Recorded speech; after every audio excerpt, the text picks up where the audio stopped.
YouTube just got more serious about its ad blocker crackdown. No more ad blockers, and this time YouTube really means it. Meanwhile, at YouTube's headquarters in San Bruno, California, it has come to my attention that our advertising revenue has undergone a significant decline due to the sophisticated development and pervasiveness of ad blocking software. I demand an end to this type of theft. After all, if anyone is going to steal from the company's research and development budget and diverge it into a fund used for lavish executive parties comprised of hookers and blow, it should be us. But me especially. So with that bullshit out of the way, I'm asking you 3 hemorrhoids to come up with 3 first-world solutions to this first-world problem, while spending and utilizing third-world finances and effort. So let's hear them.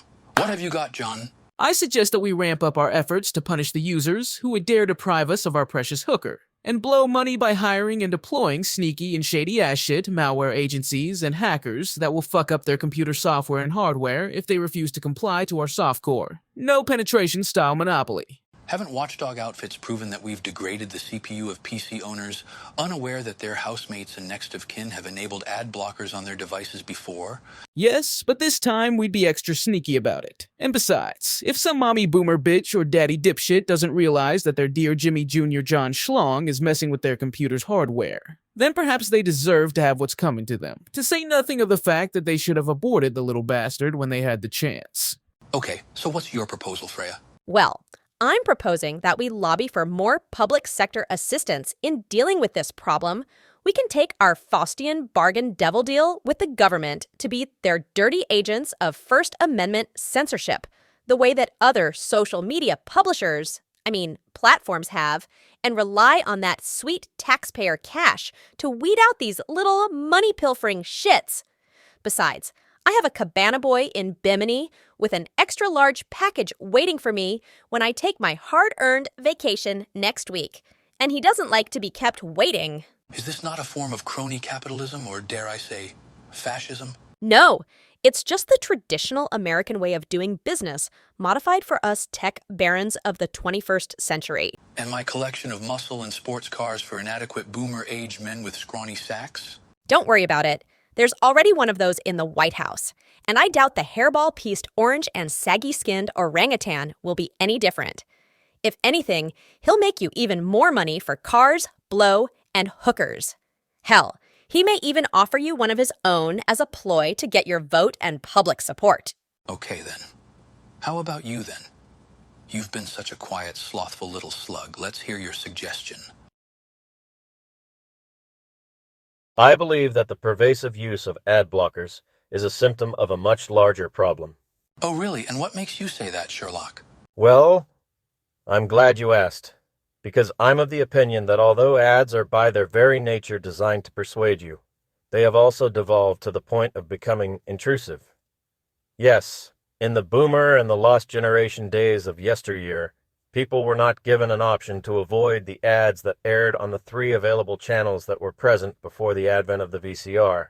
And yes, ads were still prevalent in the days of my millennial youth as well as that of my older Gen X siblings. The thing is, however, those ads were tweaked and modified by marketing firms to engage our interests in a way that would have appeared archaic and even corny if left unchanged from the 1950s and early 60s. A challenge of greater channel selection, media consumption, and niche interests were presented to these advertising agencies, and with some notable exceptions, they met and even exceeded them.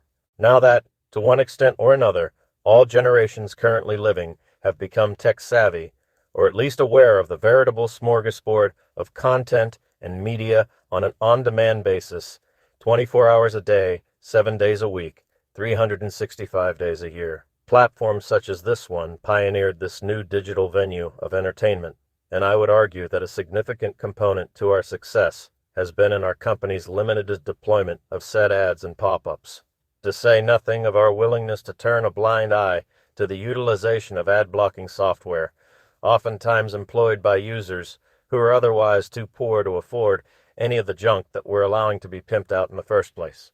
By allowing your short-sighted greed and fragile pinprick-sized ego to take the center helm of our quote-unquote platform's direction going forward with additional ads that play at any random point in any given video, you've not only consequently alienated the consumer from watching anything on our service, you've also likely generated a significant amount of animosity among the very content creators as well. Or should I say, additional animosity, as there are other algorithmic reasons why you're already witnessing these talented artists jump ship and swim to other legitimate platforming vessels like BitChute, X, Blue Sky, and others. I won't sidetrack to those concerns for the sake of our time here, as well as Freya's need to play with her Cabana Boys beach balls next week, and your need to play tiddlywinks with your mistress tonight, since your wife is out of town and tending to her sick mother's needs.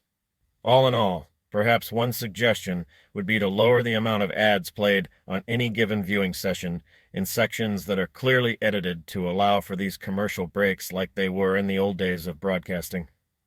Or better yet, have them play at the end of every video so that the viewer can enjoy an uninterrupted experience while at the same time compelling the creator of said video to remain on this quote-unquote platform. Are you done? Not quite, because I'd also like to mention that you should stop your stupid-ass war against ad blockers and their users, unless you honestly think that these applications won't become increasingly sophisticated over time, thereby ushering in a new ad-blocking arms race that will continue ad nauseum, ad infinitum. Besides, the sooner we realize what a fool's errand this is, the faster Johnny over there can play with his erection set. Freya can play with Bimini Boy's beach balls, and the faster I can walk the fuck on out of here. But yeah, now I'm finished. What's your final thoughts on this?